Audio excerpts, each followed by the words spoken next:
di rumahmu dan terus menerus memuji Engkau. Itu bahagiaku.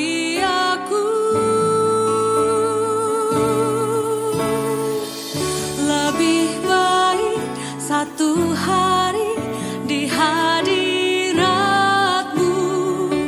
daripada 1000 hari di tempat yang lain. Oh Yesusku, terimalah melodi ini yang mengalun hanya bagimu, Rajaku.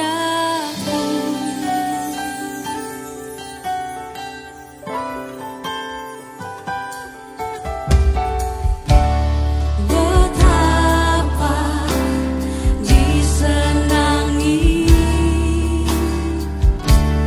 tempat kediamanmu, jiwaku hancur merindukan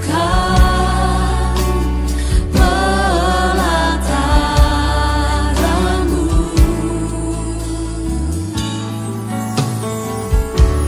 Satu yang ku pinta, dia di rumahmu dan terus menerus memuji Engkau. Itu bahagiaku. Oh, lebih baik satu hari di hadiratmu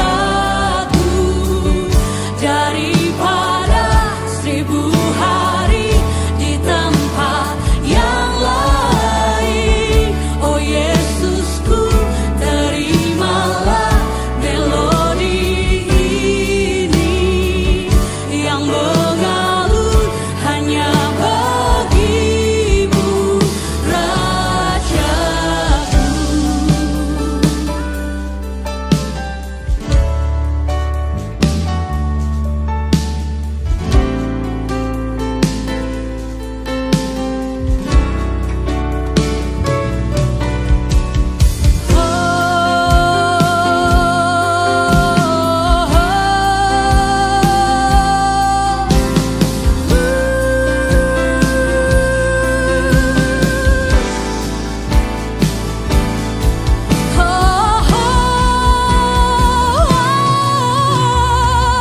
Lebih baik satu hari di hadiratmu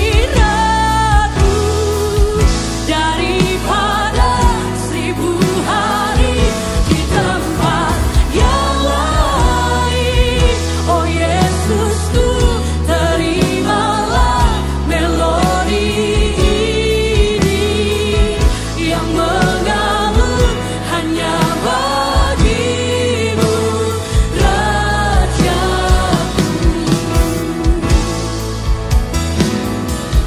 Yang mengalun hanya bagimu, Rajaku.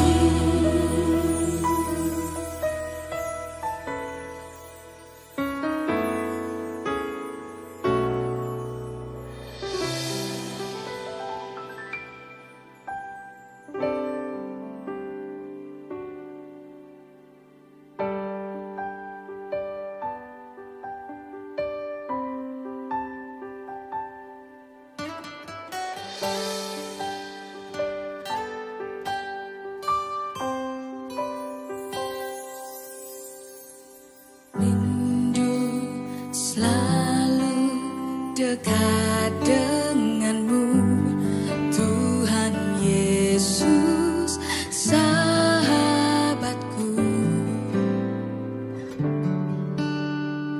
Engkau setia dan sangat baik, ku hidup karena kasih-Mu.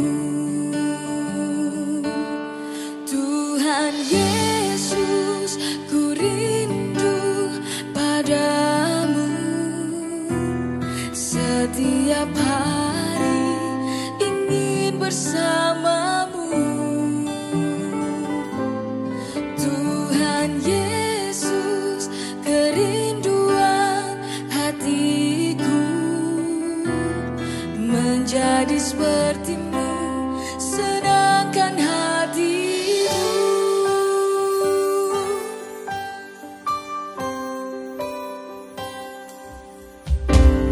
Rindu selalu dekat denganmu, Tuhan Yesus, sahabatku.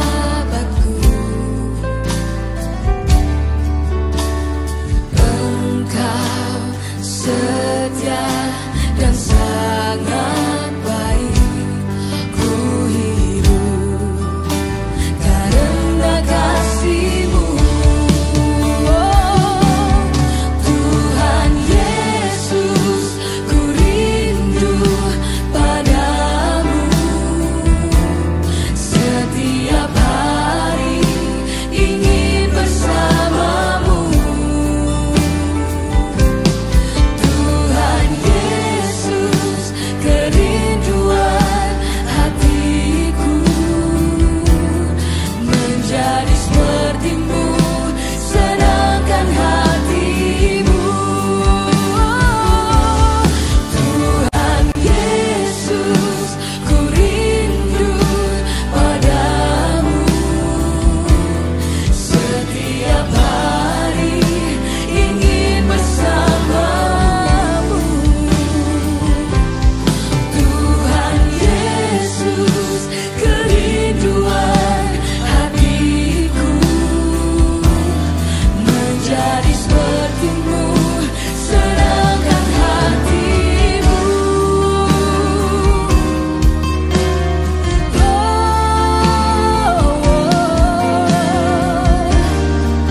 Menyenangkanmu, Yesus.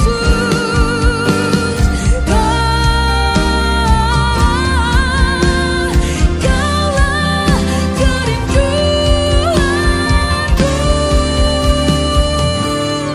Tuhan Yesus, ku rindu padamu.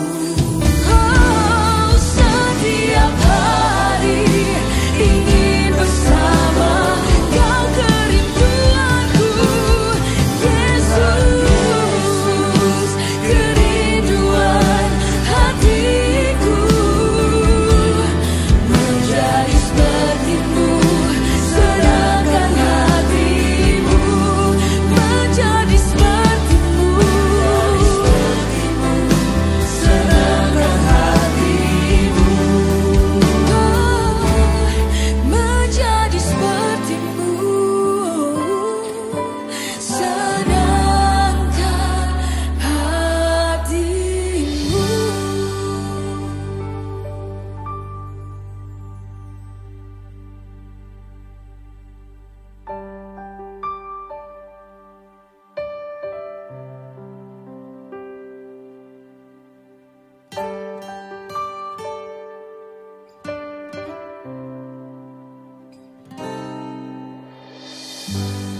Thanks for your stubborn love for me.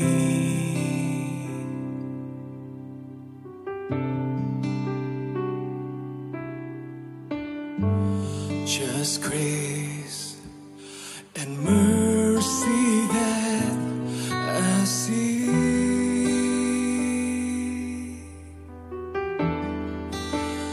From my heart comes a simple song. With desire I will sing.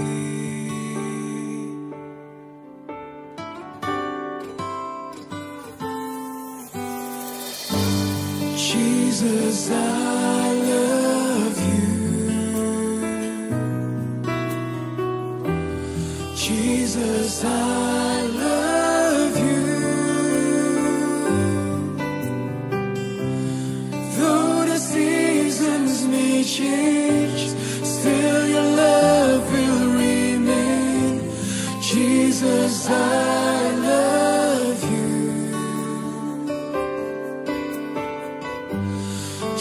Jesus, I love you.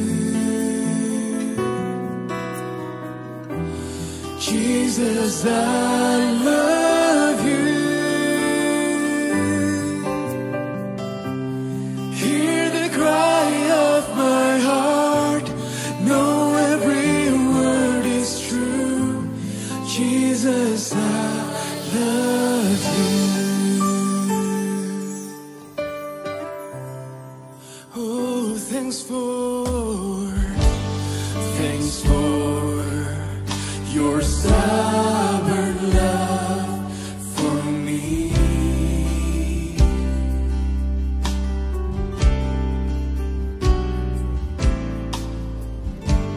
Just grace and mercy that I see. From my heart comes a simple song. With desire I will sing.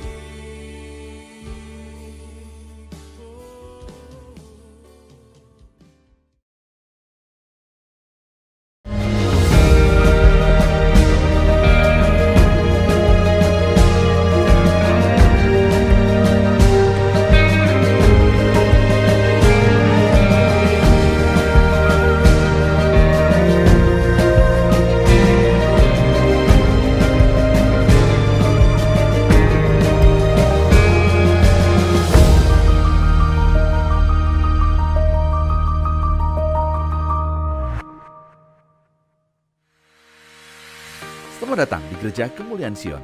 Kita masih beribadah online sambil terus mendoakan proses penyempurnaan main hall gedung ibadah yang baru sehingga minggu depan dapat digunakan untuk ibadah onsite secara maksimal. Mari doakan agar rencana ibadah onsite ini dan pengadaan kegiatan lainnya segera terlaksana sesuai dengan kehendak Tuhan. Kita doakan juga tim bangunan yang dipilih oleh Bapak Apin, biarlah Tuhan memberikan kesehatan dan kekuatan selama proses ini masih berlangsung. Saudara juga bisa menjadi sumber informasi bagi gereja untuk mendapatkan update tentang jemaat-jemaat lainnya yang membutuhkan bantuan, support kesehatan, dukungan doa, bahkan bantuan pulsa untuk bisa ikut ibadah online di masa pandemi ini. Mari kita budayakan peduli pada jemaat-jemaat lainnya dan memberitahukan kepada sekretariat gereja atau para leaders di nomor-nomor yang tertera di layar. Gereja juga sudah memfasilitasi banyak cara untuk kita bisa saling bersekutu, saling menguatkan dan mendoakan satu sama lain di acara penggilan Alkitab yang diadakan setiap hari Selasa jam 7:30 malam melalui Zoom, dikoordinir oleh Bapak Pendeta Gabriel Irwan, serta doa pujian dan penyembahan setiap Jumat jam 7:30 malam melalui Zoom yang dikoordinir oleh Bapak Tumpah Huis atau Bapak Apin. Bagi para Majelis Grogol, yuk hadiri pertemuan Gubit kita setiap hari Sabtu jam 8 malam. Kita akan bersama-sama belajar firman dan belajar jadi berkat buat komunitas kita. Jangan lupa juga bagi para sahabat Kingdom Generation, setelah ini ada ibadah Kingdom Generation ya, jam 11:30 siang. Mari bersama-sama kita doakan dan hadiri dimulainya ibadah onsite GKS Grogol minggu depan, tanggal 19 Februari 2023 pukul 10. Ibadah akan dilayani oleh Pendeta Gunadi Subrata MTH dengan tema Mari Bersyukur Kepada Tuhan. Ibadah onsite ini akan tetap ditayangkan secara live streaming dari gedung gereja GKS yang baru di Komplek Aldiron Hero Blok E7 dan 8, Jalan Daan Mogot 119 Jakarta Barat. Marilah dengan penuh sukacita dan ucapan syukur kita semua datang beribadah. Tema gereja kita di tahun 2023 ini adalah The Year of Sharing God's Goodness. Dalam Mazmur 116 ayat 12, pemazmur berkata, "Bagaimana akan kembali kepada Tuhan segala kebajikannya kepadaku?" Marilah kita dapat meresponi kebaikan Tuhan dengan mewartakan kebaikan Tuhan kepada banyak orang. Juga bagi saudara yang setiap hari menerima Words of Hope, yuk kita biasakan untuk membagikannya juga kepada semua jemaat yang membutuhkan, agar kita tetap berpengharapan kuat dalam Tuhan dalam menghadapi masa-masa penuh tantangan ini. Program Message of Hope dapat disaksikan setiap hari Senin dan Kamis jam 6 sore melalui YouTube GKS FBC. Link akan selalu dibagikan sekretariat kepada seluruh jemaat melalui WhatsApp. Mari kita terus saksikan untuk menguatkan dan berkati kita semua. Kita banyak mengucap syukur atas kebenaran Tuhan di tahun 2022 yang lalu dan bersyukur atas penyertaannya memasuki tahun 2023 ini. Bagi saudara yang ingin memberikan persepuluhan, memberikan persembahan ucapan syukur awal tahun dan menabur, saudara dan menyalurkannya rekening 6042833777 atas nama Kemuliaan Sion FBC. Berikut adalah tips mengikuti ibadah secara online. Berkumpul bersama keluarga dan jangan teralihkan dengan kegiatan lain. Penyembahan adalah aktivitas keluarga. Ikut terlibat dalam pujian dan penyembahan dengan antusias. Mari mengingat bahwa kita sedang mengikuti ibadah, bukan sekedar menyaksikannya. Katakan amin, menyembah bersama dan catat khotbah. Dan ambil waktu untuk berdoa setelah ibadah selesai. Mari jadikan rumah kita sebagai rumah ibadah. Serta mari biasakan mengikuti ibadah sampai akhir doa berkat. Dan minggu depan, yuk kita kirimkan link ibadah online ini ke lebih banyak orang agar berkat Tuhan bisa disampaikan secara luas. Selamat beribadah. Shalom Bapak Ibu Saudara. Wow, sukacita sekali rasanya bisa berjumpa dengan Bapak Ibu Saudara dalam ibadah live streaming GKS FBC pagi hari ini. Saudara, firman Tuhan hari ini akan dilayani oleh Pendeta Gabriel Irwan. Mari kita siapkan hati kita akan mengikuti ibadah ini dari awal sampai akhir. Supaya kita menerima berkat yang seutuhnya daripada Tuhan. Amin saudara. Amin. Siap menerima berkat seutuhnya daripada Tuhan. Amin. Tuhan hadir di setiap kita saudara pagi hari ini. Mari kita mau naikkan pujian penyembahan kita yang terbaik buat Tuhan. Sebab Dia adalah satu-satunya penguasa hidup kita saudara. Dia Allah yang berkuasa atas setiap hidup kita. Amin. Kaulah satu-satunya, Kau sumber segalanya, sumber dari segalanya. Amin. Kau kebenaran yang selalu ku pegang, Kau keyakinanku untuk bersinar terang.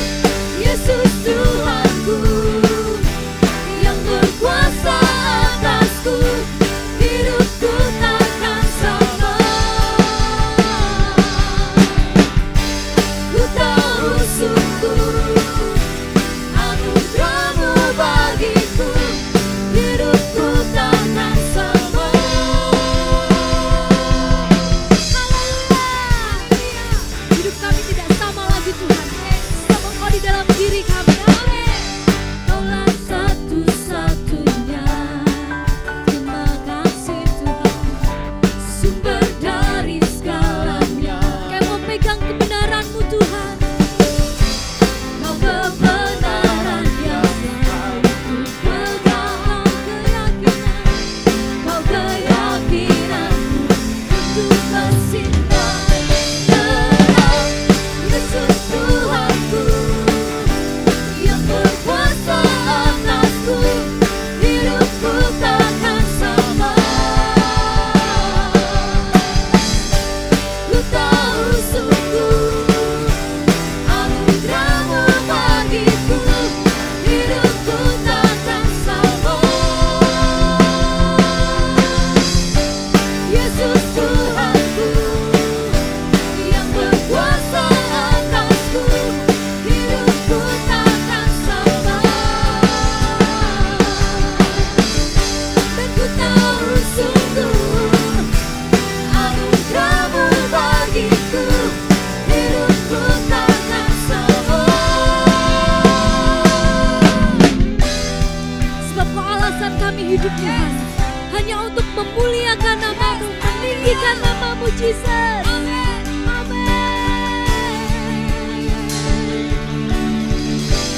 Kaulah alasan untuk ku hidup, hanya menyenangkan-Mu. Mari segenap hatimu saudara. Kaulah alasan Ini pernyataan iman kami Tuhan. ku hidup, Amin. hanya menyenangkan-Mu. Mari lebih lagi katakan. Kaulah alasan, Yes Lord. hanya menyenangkan-Mu. Kaulah alasan untuk ku hidup, hanya menyenangkan-Mu.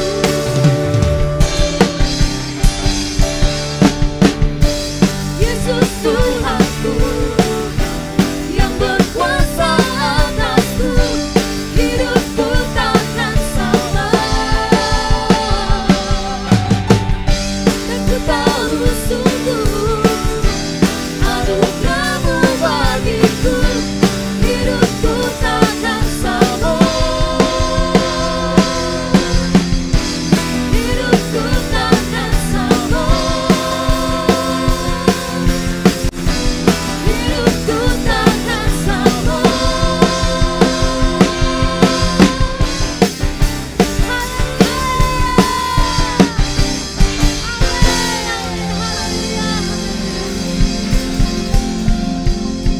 Hidup kami tidak sama dengan dunia ini Tuhan.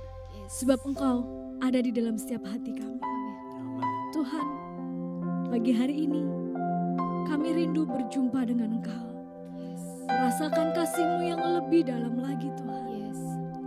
Kami rindu berjumpa dengan Engkau pagi hari ini. Merasakan kasih-Mu, merasakan cinta-Mu Tuhan Yesus. Terima kasih Tuhan. Yesus.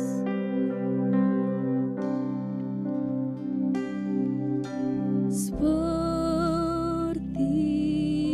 rusa merindukan air, demikianlah jiwaku merindukan Engkau. Ku berharap hanya kepadamu. Ku sembah Kau Allahku,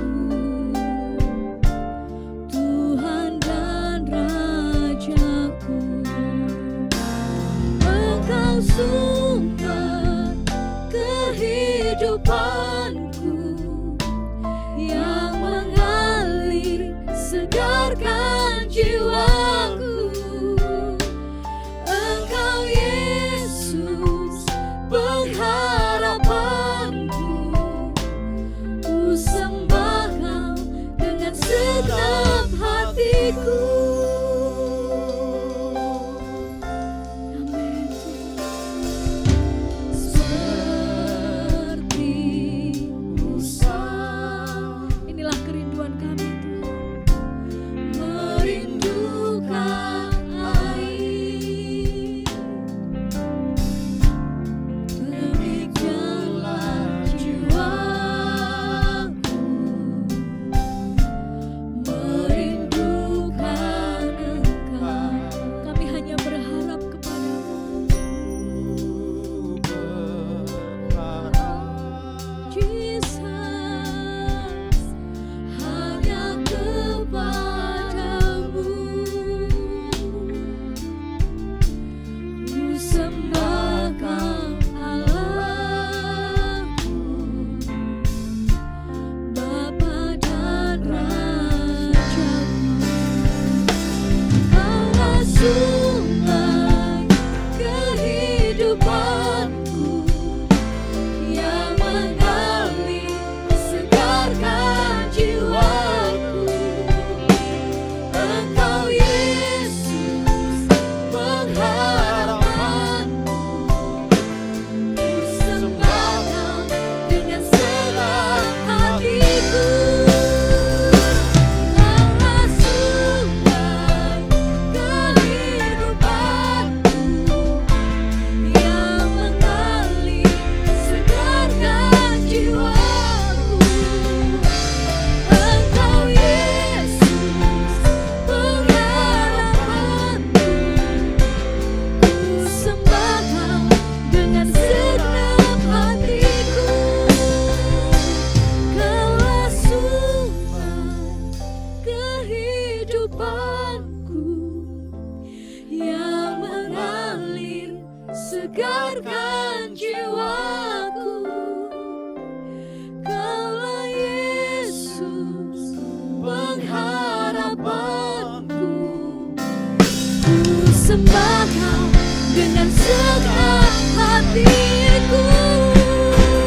Kaulah sumber kehidupanku yang mengalir segarkan jiwaku.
segarkan jiwaku.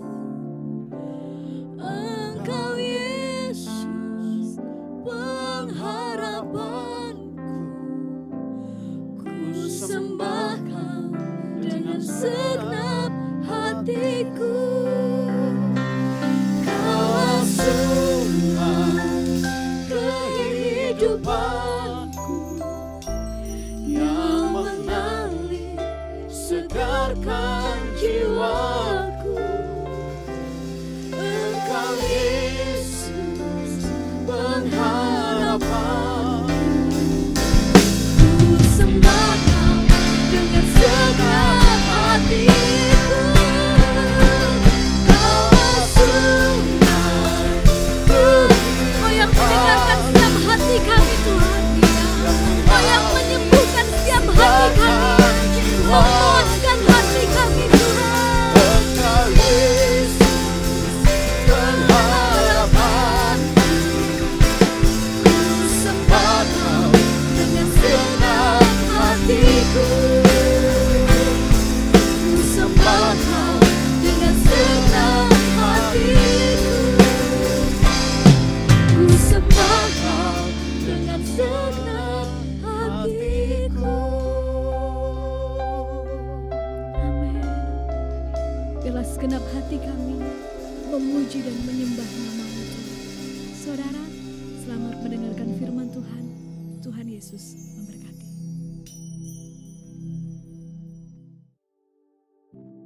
Shalom semua, selamat pagi. Sebelum kita mendengar firman Tuhan, pesan Tuhan hari ini, mari kita berdoa. Bapa di sorga, terima kasih untuk hari ini, pagi hari ini, bahwa kami terus maju ke level yang lebih tinggi lagi Tuhan di dalam Engkau, buat kami mengerti akan kebenaran-Mu hari ini Tuhan. Kami mau mempersiapkan diri kami lebih baik lagi untuk menyambut kedatangan-Mu yang kedua kali. Terima kasih Bapa. Di dalam nama Yesus kami berdoa dan bersyukur. Haleluya. Amin. Shalom sekali lagi saudara. Hari ini sebagaimana kita ketahui bahwa di hari-hari ini kita sedang bicara mengenai goodness of God atau kebaikan Tuhan. Nah, saya mau kaitkan antara goodness of God, kebaikan Tuhan ini dengan satu peristiwa yang kita kenal sebagai rapture. Karena saya percaya ini ada kaitan yang erat. Tentu kebaikan Tuhan itu salah satunya Tuhan cetuskan gitu lewat yang namanya pengangkatan gereja. Karena pengangkatan itu adalah bagian dari kebaikan Tuhan. Ya, karena pengangkatan itu memang tujuannya untuk menyelamatkan, meluputkan anak-anak Tuhan dari, kalau orang bilang kiamat ya, walaupun di dalam konsep kekristenan tidak ada istilah kiamat, tapi lebih tepatnya pencurahan cawan murka Allah. Tapi tidak apa-apa ya, artinya saya memakai pengertian umum bahwa kebaikan Tuhan itu juga berupa pengangkatan gereja. Nah, hari ini kita mau belajar bagaimana mempersiapkan diri kita menghadapi pengangkatan. Preparations for rapture, persiapan-persiapan di dalam menghadapi pengangkatan gereja atau rapture. Nah, pertama-tama saya ingin kita bersama-sama belajar tentang perbedaan antara kedatangan Kristus yang kedua kali dengan pengangkatan. Supaya kita punya konsep yang benar. Karena ada bedanya antara kedatangan Kristus yang kedua kali dengan pengangkatan. Kalau kedatangan Kristus yang kedua kali itu Tuhan Yesus datang bersama orang-orang kudusnya ya ke bumi ini, menjejakkan kaki di Israel di dalam perang Harmagedon, mengakhiri perang Harmagedon. Sedangkan kalau pengangkatan itu Tuhan Yesus hanya ada di angkasa mengangkat umat tebusannya. Nah, kita baca dulu ya dalam Kisah Rasul pasal 1 ayat 6 sampai 11. Ini bicara mengenai kedatangan Kristus yang kedua kali. Maka bertanyalah mereka yang berkumpul di situ, "Tuhan, maukah Engkau pada masa ini memulihkan kerajaan bagi Israel?" Jawab Tuhan Yesus, Kalian tidak perlu mengetahui masa dan waktu yang ditetapkan Bapa sendiri menurut kuasanya. Tetapi kalian akan menerima kuasa kalau Roh Kudus turun ke atas kalian. Dan kalian akan menjadi saksiku di Yerusalem, di seluruh Yudea dan Samaria, dan bahkan sampai ke ujung bumi. Sesudah ia mengatakan demikian, terangkatlah ia, yaitu Tuhan Yesus, disaksikan oleh mereka dan awan menutupnya dari pandangan mereka. Ketika mereka sedang menatap ke langit waktu ia naik itu, tiba-tiba berdirilah dua orang yang berpakaian putih dekat mereka dan berkata kepada mereka, "Hai orang-orang Galilea, mengapa kalian berdiri melihat ke langit?" Nah, kemudian kalimat terakhirnya berkata begini, Yesus ini, ya, Tuhan Yesus ini yang terangkat ke sorga meninggalkan kalian, dia akan datang kembali dengan cara yang sama, persis seperti kalian melihat dia naik ke sorga. Nah, ini bicara mengenai second coming atau kedatangan Tuhan Yesus kali yang kedua. Nah, sekarang kita akan lihat ayat tentang rapture atau pengangkatan. Sebetulnya kata rapture ini tidak ada di dalam Alkitab, saudara, ya. Tetapi ada ayat-ayat yang memberikan indikasi yang sangat kuat, minimal ada dua, ya, yang bicara mengenai pengangkatan gereja atau rapture, ya. Nah, rapture ini dari kata harpaso, ya, artinya diangkat. Juga berasal dari kata rapturo, diangkat dengan tiba-tiba dengan suatu kuasa yang hebat. Jadi rapture atau pengangkatan kalau saya simpulkan itu artinya suatu peristiwa di mana Tuhan Yesus dengan tiba-tiba mengangkat orang-orang pilihannya dari bumi ini dengan tujuan untuk meluputkan mereka dari pencurahan cawan murka Allah. Atau kalau dalam konsep umum dari kiamat, ya, peristiwa kiamat. Jadi kita diangkat dalam rapture untuk meluputkan kita dari kiamat. Sekali lagi, walaupun kiamat ini tidak ada dalam konsep kekristenan, tapi saya pakai pengertian umum, ya. Pengertian kekristenan itu bicara mengenai pencurahan cawan murka Allah. Nah, kita lihat ayatnya, ayat tentang rapture. Saya mau membuktikan, menunjukkan dari Alkitab bahwa rapture itu ada, saudara. Ya, yang pertama, 1 Korintus pasal 15 ayat 51 sampai ayatnya yang ke-58. Sesungguhnya aku di sini Rasul Paulus, ya, menyatakan kepadamu suatu rahasia. Rahasianya adalah kita tidak akan mati semuanya, tetapi kita semuanya akan diubah dalam sekejap mata pada waktu bunyi nafiri yang terakhir. Sebab nafiri akan berbunyi dan orang-orang mati akan dibangkitkan dalam keadaan yang tidak dapat binasa. Dan kita semua akan diubah. Diubah dalam tubuh kemuliaan, ya. Kalau sekarang kita memakai tubuh, bukan tubuh kemuliaan, ya. Bisa sakit, bisa kena asam lambung, bisa pilek, bisa kena corona dan sebagainya dan sebagainya. Tapi kalau nanti kita sudah memakai tubuh kemuliaan, kita sudah bebas dari berbagai virus, bakteri, kuman dan sebagainya, ya. Jadi kita akan dibangkitkan dalam keadaan yang tidak dapat binasa dan kita semua akan diubah. Karena yang dapat binasa ini harus mengenakan yang tidak dapat binasa, yaitu tubuh kemuliaan. Dan yang dapat mati ini harus mengenakan yang tidak dapat mati. Jadi tubuh kemuliaan itu tidak bisa mati, saudara.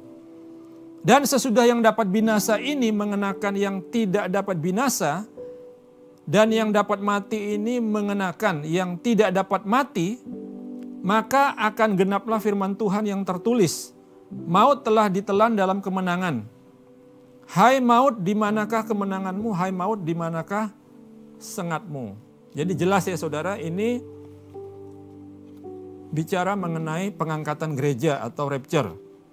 Nah, yang kedua, 1 Tesalonika pasal 4 ayat 13 sampai 18. Saya akan tunjukkan dua bagian dari firman Tuhan ini saja untuk menunjukkan bahwa ada itu yang namanya pengangkatan atau rapture. Selanjutnya, kami tidak mau saudara-saudara bahwa kamu tidak mengetahui tentang mereka yang meninggal. Jadi kita harus mengetahui, saudara, ya. Jangan sampai kita tidak tahu saudara kita yang meninggal, orang tua kita yang meninggal kemana, terus kita stres, kita depresi gitu ya. Alkitab berkata, kita harus mengetahui tentang mereka yang meninggal, supaya kamu jangan, tujuannya adalah supaya kamu jangan berduka cita seperti orang-orang lain yang tidak punya pengharapan. Karena jika kita percaya bahwa Yesus sudah mati dan sudah bangkit, maka kita ya seharusnya juga percaya bahwa mereka yang telah meninggal di dalam Yesus, mereka yang sudah meninggal atau mati, wafat ya, di dalam Yesus akan dikumpulkan Allah bersama-sama dengan Dia. Ini kami katakan kepadamu dengan firman Tuhan, ya dengan firman Tuhan, bukan dengan analisa atau dengan penafsiran dari Paulus pribadi, tapi ini dengan firman Tuhan, yaitu kita yang hidup, yang masih tinggal sampai kedatangan Tuhan, sekali-kali tidak akan mendahului mereka yang telah meninggal. Sebab pada waktu tanda diberi, yaitu pada waktu penghulu malaikat berseru, dan sangkakala Allah berbunyi, maka Tuhan Yesus sendiri yang akan turun dari sorga, ini rapture saudara ya, dan mereka yang mati di dalam Kristus, ya tadi di kalimat sebelumnya dikatakan meninggal di dalam Yesus, tapi sekarang dipakai kata mati di dalam Kristus, ya. Yang mati di dalam Kristus akan lebih dahulu bangkit. Sesudah itu kita yang hidup, yang masih tinggal, ya, yang masih hidup ya, akan diangkat bersama-sama dengan mereka dalam awan menyongsong Tuhan Yesus di angkasa. Nah ini rapture saudara, pengangkatan. Demikianlah kita akan selama-lamanya bersama-sama dengan Tuhan Yesus. Karena itu hiburkanlah seorang akan yang lain dengan perkataan ini. Ya, jadi firman tentang atau nubuatan tentang pengangkatan, tapi juga firman penghiburan. Ya, dengan mendengar, membaca ayat-ayat ini kita dihiburkan saudara. Kita mendapatkan satu kesegaran ya bahwa kita ini adalah orang-orang yang berbahagia, dan orang-orang yang sudah meninggal dunia mendahului kita yang meninggal di dalam Tuhan, mereka juga sudah bersama-sama dengan Tuhan Yesus, bersama-sama dengan Tuhan. Nah sekarang berikutnya saudara, ini seperti yang seringkali kita dengar ya, kalau kita dari zaman kita masih sekolah minggu, ya mungkin remaja, kita sering, bahkan setelah kita dewasa, seringkali kita mendengar pengajaran-pengajaran yang berkata begini, Tuhan Yesus itu datang seperti pencuri. Nah apakah benar kedatangan Tuhan Yesus itu seperti pencuri? Apakah betul rapture atau pengangkatan itu seperti pencuri? Nah kita akan lihat ayatnya ya. Ternyata itu tidak benar saudara. Kedatangan Tuhan Yesus atau rapture itu tidak seperti pencuri. Nah kita baca ya. Saya harap ini bisa membuat saudara terbuka dengan pengertian yang benar. 1 Tesalonika pasal 5 ayat 4-6. Saya mau buktikan dengan 2 ayat bahwa kedatangan Tuhan Yesus dalam hal ini rapture itu tidaklah seperti kedatangan seorang pencuri. 1 Tesalonika pasal 5 ayat 4-6. Tetapi kamu saudara-saudara ya, kamu tidak hidup di dalam kegelapan. Jadi ini golongan orang yang tidak hidup dalam kegelapan, tapi hidup di dalam terang. Sehingga hari itu tiba-tiba mendatangi kamu seperti pencuri. Ya, jadi kalau kita tidak hidup dalam kegelapan, hari itu tidak mendatangi kita seperti pencuri. Karena kamu semua adalah anak-anak terang dan anak-anak siang. Jadi kita ini anak-anak terang dan anak-anak siang. Kalau kita bukan anak-anak terang, ya kita anak-anak kegelapan, ya kedatangan Tuhan Yesus itu seperti pencuri saudara. Tapi kalau kita hidup di dalam terang, maka rapture atau kedatangan Tuhan dalam hal ini bukanlah seperti kedatangan seorang pencuri. Kita bukanlah orang malam atau orang-orang kegelapan. Sebab itu baiklah jangan kita tidur seperti orang-orang lain, tetapi berjaga-jaga dan sadar. Nah jadi mari kita masing-masing mengoreksi diri kita. Apakah kita ini termasuk anak-anak siang atau anak-anak malam? Apakah kita ini termasuk anak-anak terang atau anak-anak kegelapan? Ya, saya harap, saya berdoa kita semua di sini termasuk anak-anak terang, ya, anak-anak siang. Sehingga kedatangan Tuhan Yesus dalam hal ini rapture tidaklah berlaku seperti pencuri bagi kita. Yang kedua, kita lihat dari Wahyu pasal 3 ayat 3. Karena itu ingatlah bagaimana engkau telah menerima dan mendengarnya. Turutilah itu dan bertobatlah. Karena jika engkau tidak berjaga-jaga, ya, dengan kata lain, jika kamu tidak berjaga-jaga, tidak waspada, aku akan datang seperti pencuri. Jadi kalau kita tidak berjaga-jaga, kedatangan Tuhan Yesus itu akan seperti pencuri. Dan engkau tidak tahu pada waktu manakah aku tiba-tiba datang kepadamu. Jadi jelas ya saudara, dengan kata lain, kalau kita hidup berjaga-jaga, kita hidup secara wise, bijaksana, berhikmat, maka sekali lagi kedatangan Tuhan Yesus tidaklah seperti pencuri bagi kita. Ya, saya percaya kita adalah orang-orang siang, bukan orang-orang malam. Kita adalah orang-orang terang, bukan orang-orang kegelapan. Jadi jelas ya saudara bahwa kedatangan Tuhan Yesus bagi kita, umatnya, tidaklah seperti kedatangan seorang pencuri. Kedatangan Tuhan Yesus seperti pencuri itu hanya berlaku bagi orang-orang yang hidup dalam kegelapan.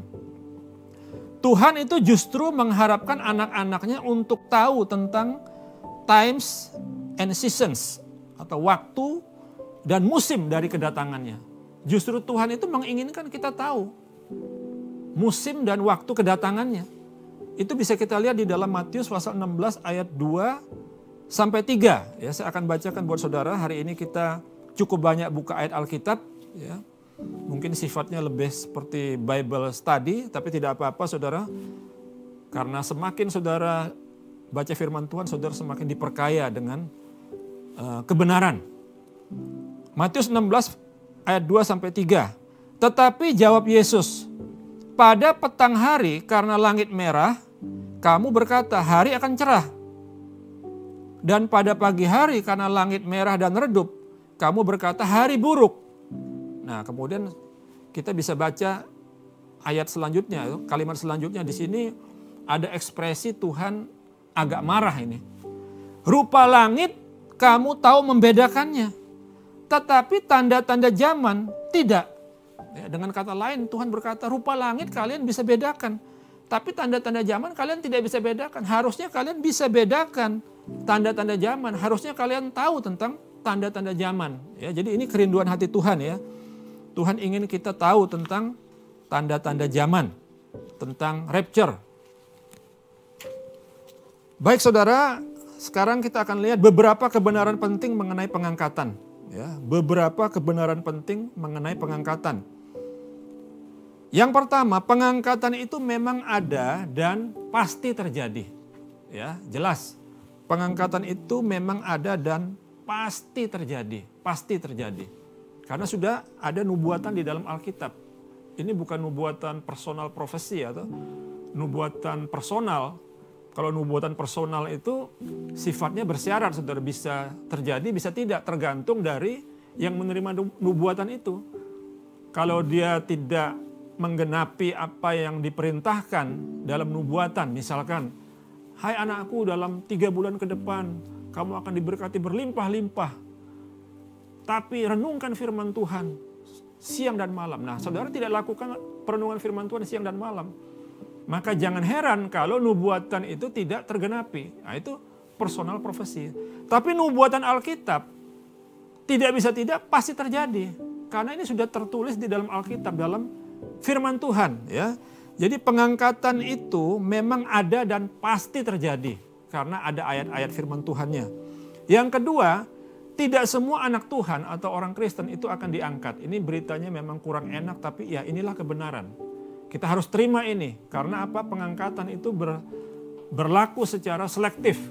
Ya, sekali lagi tidak semua orang Kristen akan diangkat.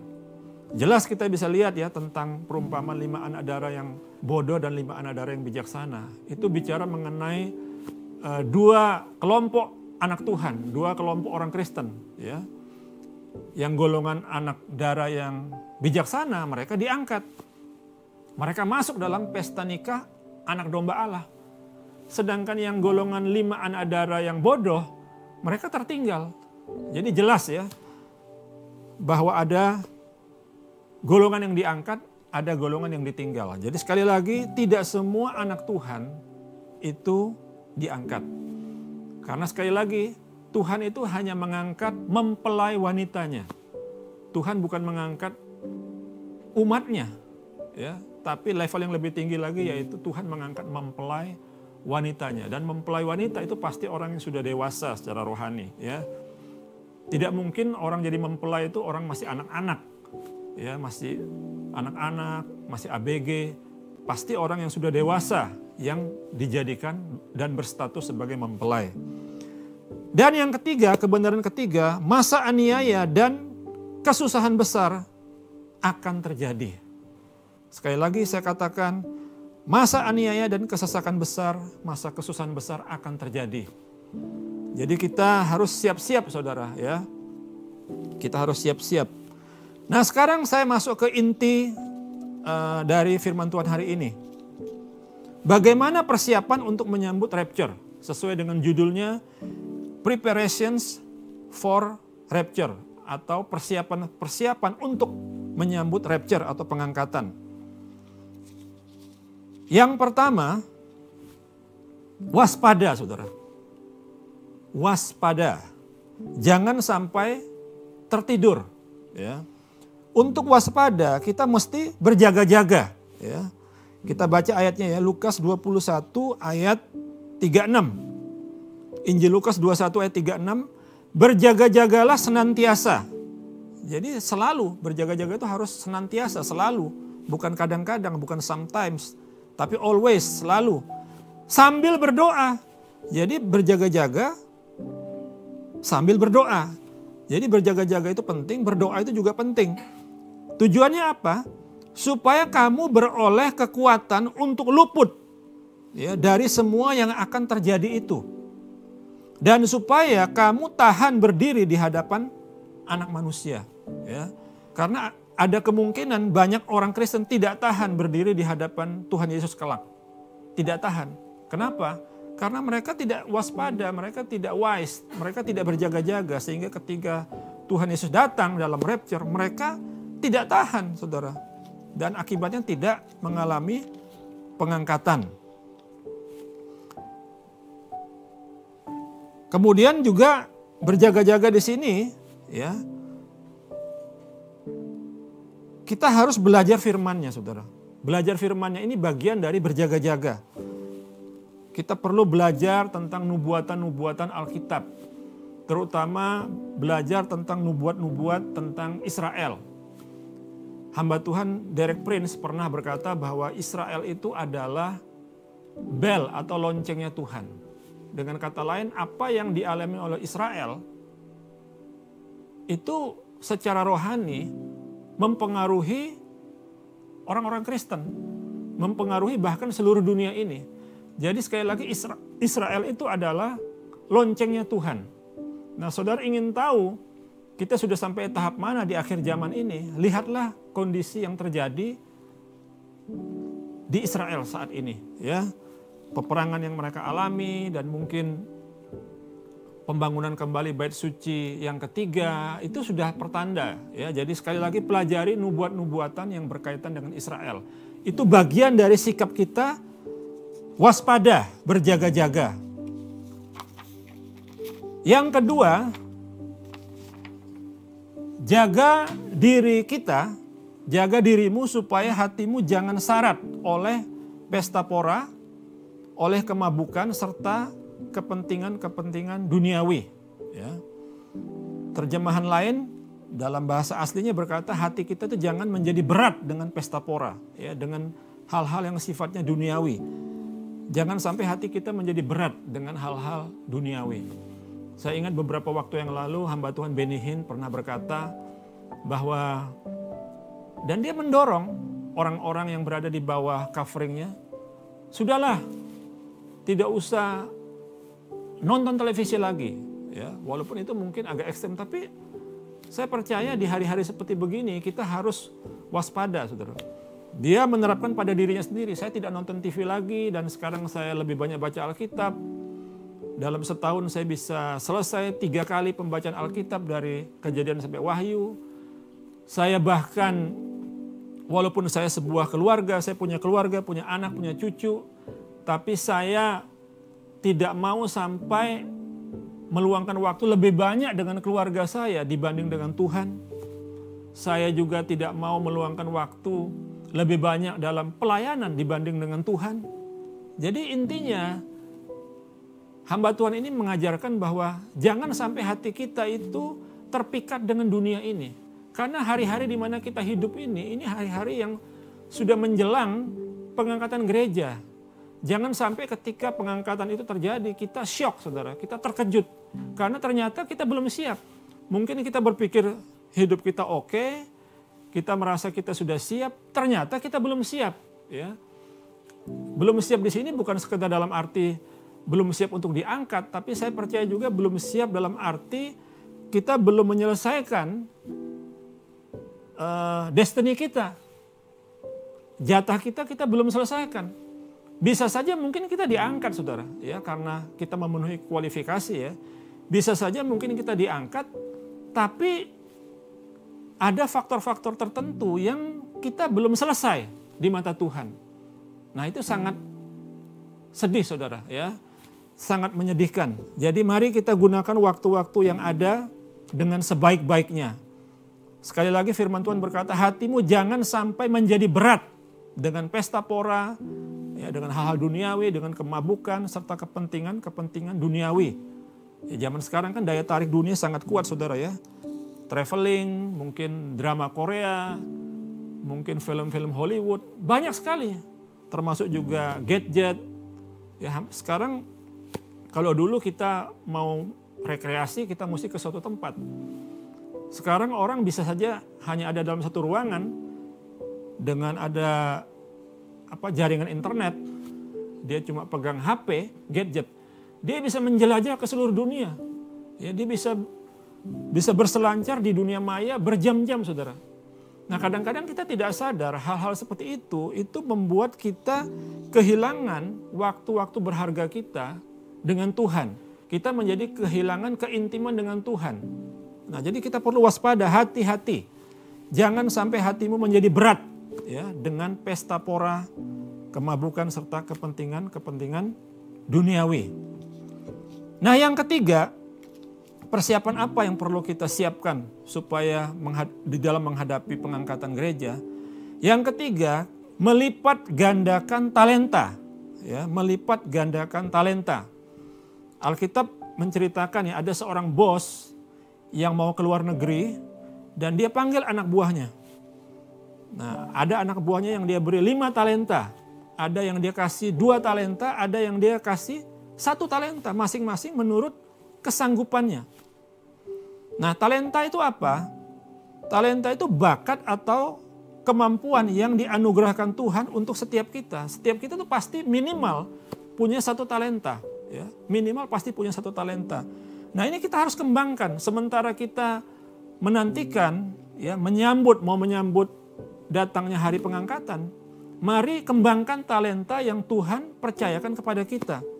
Nah, bagaimana caranya mengembangkan talenta, melipat gandakan talenta?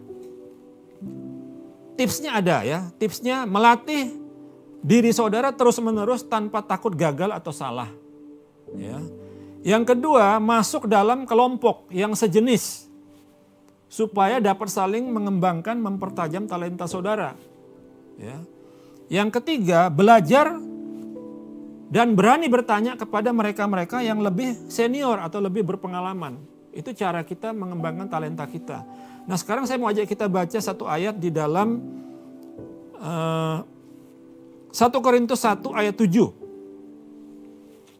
Ini ada kaitannya dengan mengembangkan talenta, ya, mengembangkan karunia yang Tuhan taruh di dalam setiap kita. 1 Korintus 1 ayat 7, demikianlah kamu tidak berkekurangan dalam suatu karunia pun. sementara kamu menantikan pernyataan Tuhan kita Yesus Kristus. Terjemahan lain mengatakan, sementara kamu menantikan kedatangan Tuhan kita Yesus Kristus. Dengan kata lain, ayat ini mengindikasikan sementara Tuhan Yesus belum datang, sementara Tuhan Yesus belum datang, ya, kita harus, sementara Tuhan Yesus belum datang, maka semua karunia Roh Kudus itu harus tetap berlaku dan beroperasi di dalam gereja Tuhan. Semua karunia Roh Kudus itu harus dikembangkan, saudara. Ya. Ini sebetulnya pola atau tipe dari gereja perjanjian baru. Ya. Sementara Tuhan Yesus belum datang, semua karunia Roh Kudus itu harus tetap ada dalam gereja Tuhan. Nah, makanya saya mendorong setiap saudara, apa karunia yang Tuhan tanam dalam saudara? Mungkin saudara punya karunia mengajar, mungkin saudara punya karunia bermain musik, mungkin saudara punya karunia administrasi, saudara mungkin punya karunia kenabian, profetik gitu ya, saudara tajam di dalam mendengar suara Tuhan dan menyampaikan pesan Tuhan buat orang lain. Kembangkan itu, saudara. Ya, kembangkan itu. Karena ini adalah bagian dari cara kita menyambut kedatangan Tuhan Yesus, menyambut pengangkatan gereja. Ya, kita punya tanggung jawab, saudara, untuk mengembangkan talenta yang Tuhan tanam di dalam kita. Kalau kita tidak gunakan itu dengan baik, nanti satu saat Tuhan datang kembali, Tuhan akan berlaku seperti seorang pedagang. Tuhan Yesus akan berlaku seperti seorang pedagang dan dia akan tanya, dari semua talenta yang aku percayakan kepadamu, aku ingin dapatkan hasilnya. Mana hasilnya?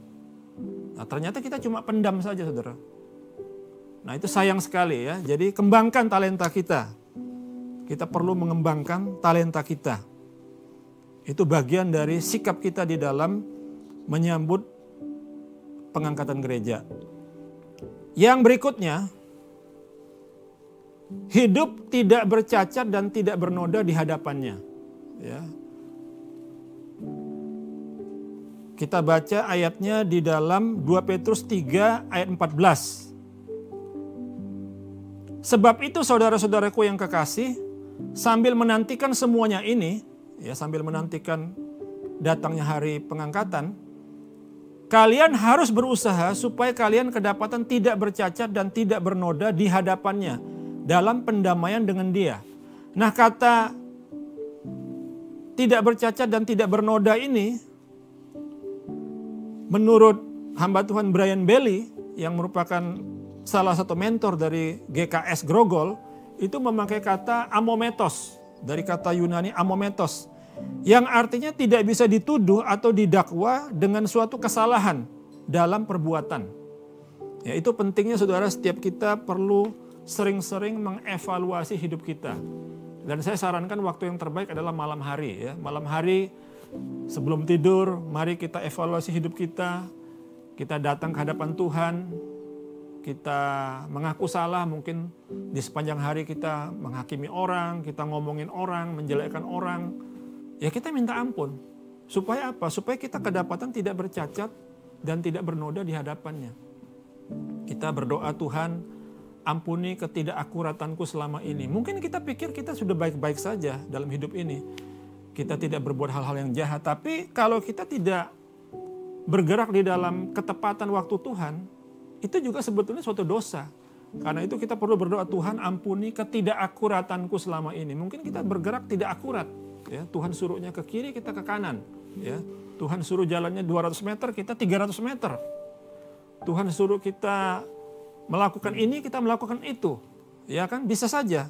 Jadi kita perlu sering-sering mengakui dosa dan kesalahan kita di hadapan Tuhan. Tentu bukan dengan spirit takut dihakimi atau dihukum oleh Tuhan, tapi karena kita mengasihi Tuhan. Ya, jadi kita mau hidup kita ini berkenan di hadapan Tuhan, kita mengakui dosa kita, mengakui kesalahan kita, supaya hubungan kita dengan Tuhan itu tidak terganggu, saudara. Jadi penting sekali kita amometos, ya. Hidup tidak bercacat dan tidak bernoda di hadapannya. Caranya adalah sering-sering mengevaluasi hidup kita, minta ampun dari Tuhan. Dan yang terakhir, dan ini yang terpenting, mengembangkan pergaulan yang intim dengan Tuhan. Ya, kembangkan pergaulan yang intim dengan Tuhan. Ya. Kita baca di dalam Kejadian pasal 5 ayat 22 sampai 24. Ada seorang tokoh Alkitab namanya Henokh.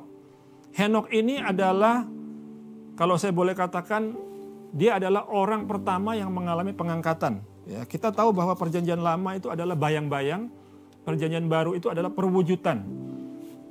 Artinya begini saudara, saya percaya pengangkatan itu ada karena pengangkatan itu pernah ada di dalam perjanjian lama. Ya, perjanjian lama adalah bayang-bayang, perjanjian baru adalah perwujudan. Ya. Henokh adalah orang pertama yang mengalami pengangkatan. Nah, kenapa dia diangkat? Nah, kita akan lihat. Karena prinsip ini sama saudara. Kalau saudara ingin mengalami pengangkatan, saudara harus hidup seperti Henokh. Kejadian 5 ayat 22 sampai 24, dan Henokh hidup bergaul dengan Allah, dengan Elohim ya, selama 300 tahun lagi. Setelah ia memperanakan Metusalah, dan Henokh memperanakan anak-anak lelaki dan perempuan. Jadi Henokh ini punya keluarga, saudara, punya istri, punya anak ya. Dan pasti anaknya lebih dari satu karena dikatakan anak-anak lelaki dan perempuan, artinya dia punya keluarga. Jadi Henokh mencapai umur 365 tahun. Ya. Dan Henokh hidup bergaul dengan Allah, dengan Elohim. Lalu ia tidak ada lagi sebab ia telah diangkat oleh Allah. Jadi Henokh ini mengalami pengangkatan saudara karena dia hidup bergaul dengan Tuhan saudara. Nah ini yang saya mau sampaikan, poin saya adalah ini. Kalau saudara menginginkan masuk dalam golongan orang-orang yang diangkat dalam rapture, saudara harus hidup seperti Henokh. Saudara harus punya pergaulan yang akrab, pergaulan yang intim dengan Tuhan, dengan Roh Kudus. Nah, saudara harus belajar ya mengembangkan pergaulan yang intim dengan Tuhan. Bergaul dengan Tuhan itu apa ya? Alam pikir kita tidak pernah jauh dari Dia. Ya, kita selalu fellowship, kontak dengan Tuhan setiap waktu. Pokoknya alam pikir kita tidak pernah jauh dari Dia. Kita curhat dengan Tuhan, kita bercakap-cakap dengan Tuhan, kita berbincang dengan Tuhan, kita minta petunjuk Tuhan. Itu bagian dari pergaulan kita dengan Tuhan. Ya, sekali lagi penting sekali bagi kita untuk mengembangkan pergaulan yang intim dengan Tuhan. Karena ini adalah syarat yang menurut saya paling utama kalau kita rindu untuk mengalami pengangkatan gereja. Ya. Baik saudara, sekarang kita akan berdoa. Saya percaya firman Tuhan hari ini memberikan kekuatan kepada kita, memberikan guidance kepada kita, persiapan-persiapan apa saja yang perlu kita lakukan kalau kita rindu untuk mengalami pengangkatan gereja. Kita akan berdoa.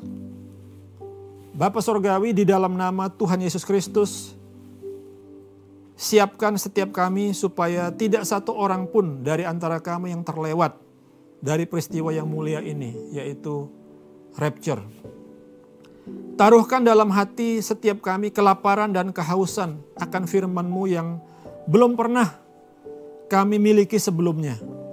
Berikan kepada kami hati yang selalu mengasihi Engkau lebih dari yang pernah kami miliki sebelumnya. Sehingga kami dapat tetap setia kepadamu sampai garis akhir. Terpujilah nama-Mu Bapa kekal sampai selama-lamanya. Di dalam nama Tuhan Yesus Kristus kami berdoa dan bersyukur kepadamu. Haleluya. Amin.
benar Tuhan. Engkaulah sumber kekuatan kami. Amin.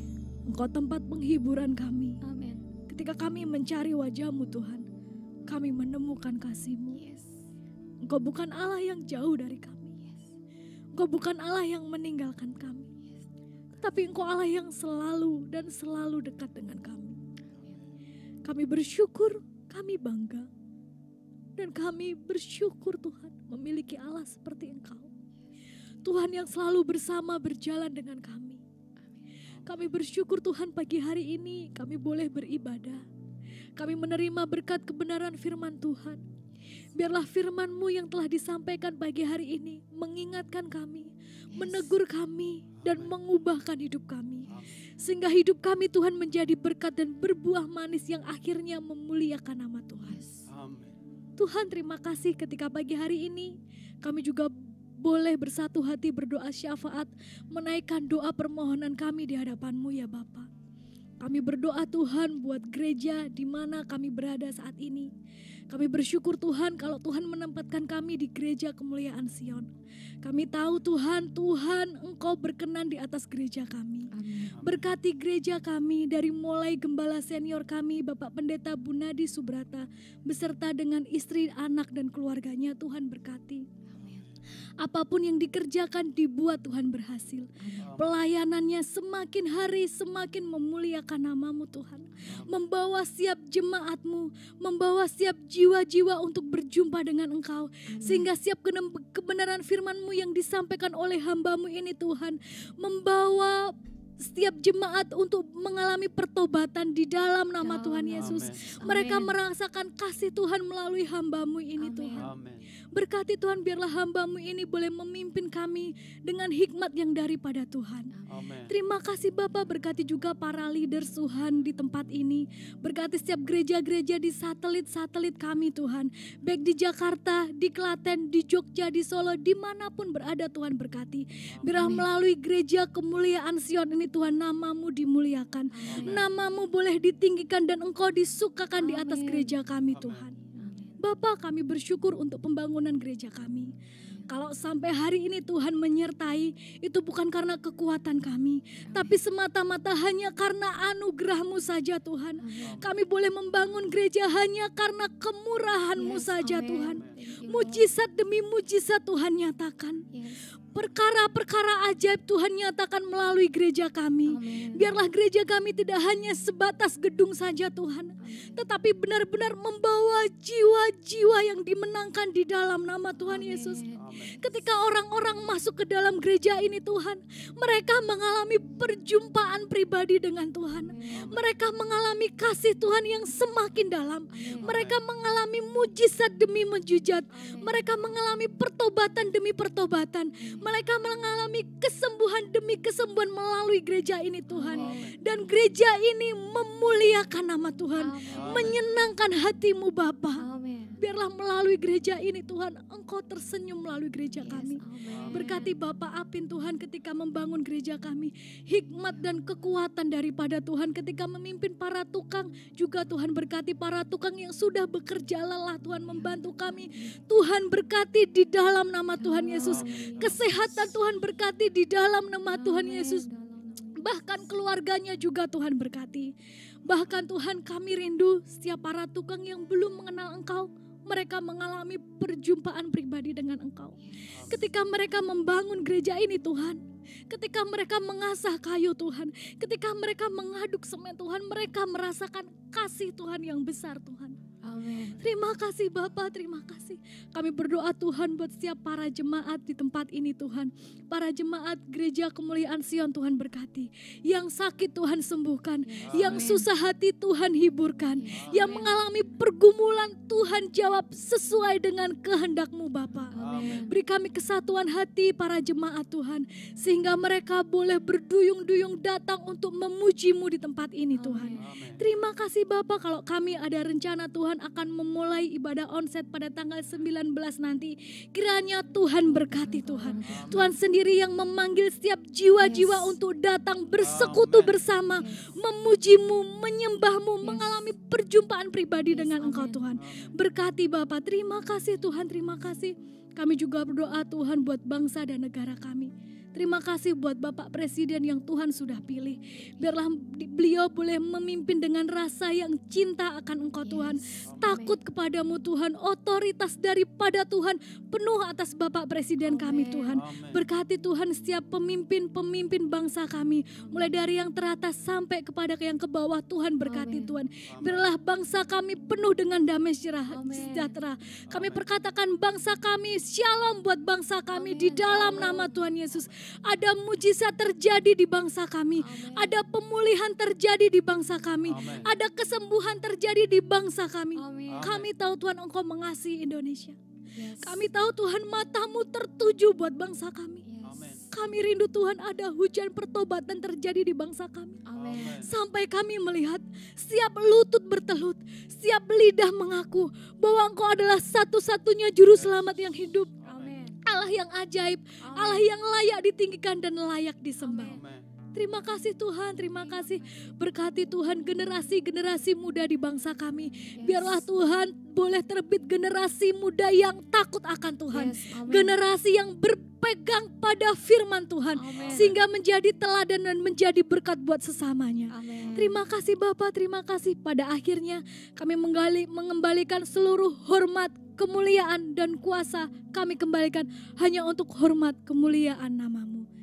Terima kasih Bapa. Di dalam nama Tuhan Yesus kami mengucap syukur dan berdoa. Haleluya, haleluya. Amin. Puji Tuhan, saudara-saudara yang dikasihi Tuhan, kita sudah sampai di akhir ibadah. Dan saya percaya firman Tuhan memberkati kita semua. Dan kembali saya mengingatkan saudara-saudara minggu depan ya tanggal 19 Februari 2023 pukul 10 pagi ya kita akan beribadah bersama-sama secara onsite di gereja kita yang baru. Saya mengundang semua saudara-saudara untuk datang. Ibadah juga disertai dengan sekolah minggu. Saudara bisa bawa anak-anak datang ke gereja. Untuk mereka juga diberkati dalam ibadah sekolah minggu atau Kingdom Generation. Dan juga doakan tim pembangunan gedung yang terus sedang bekerja untuk merapikan segala sesuatunya. Tuhan memberkati. Mari kita angkat kedua tangan kita untuk menerima berkat Tuhan. Terimalah berkat yang besar dari Allah Bapa, kasih dari Tuhan Yesus dan persekutuan bersama Roh Kudus menyertai kita semua. Mulai hari ini sampai selama-lamanya. Haleluya. Amin. Tuhan memberkati. Sampai bertemu minggu depan di gereja kita yang baru di Aldiron. Tuhan memberkati. Terima kasih saudara telah mengikuti ibadah ini sampai akhir. Bagi saudara-saudara yang ingin memberikan ucapan syukur awal tahun kepada Tuhan dengan mendukung pelayanan gereja, saudara dapat menurunkannya melalui rekening 604-283-3777 atas nama Kemuliaan Sion FBC. Hadiri ibadah minggu depan secara onsite akan dilayani oleh Pendeta Buradi Subrata MTH di gedung gereja KKS yang baru, Komplek Aldiron Hero, Blok E7 dan 8, Jalan Daan Mogot 115 Jakarta Barat. Juga jangan lupa terus mengikuti PA Zoom setiap hari Selasa jam 7:30 malam dan DPP setiap hari Jumat melalui Zoom jam 7:30 malam. Setelah ini, jam 11:30 siang juga akan ada ibadah Kingdom Generation. Pada akhirnya, kami berterima kasih kepada semua pihak yang terlibat dalam terlaksananya ibadah online ini. Sampai jumpa di ibadah onsite minggu depan. Mari tetap beraktivitas dengan mengikuti protokol kesehatan yang dihimbau oleh pemerintah. Tuhan Yesus memberkati.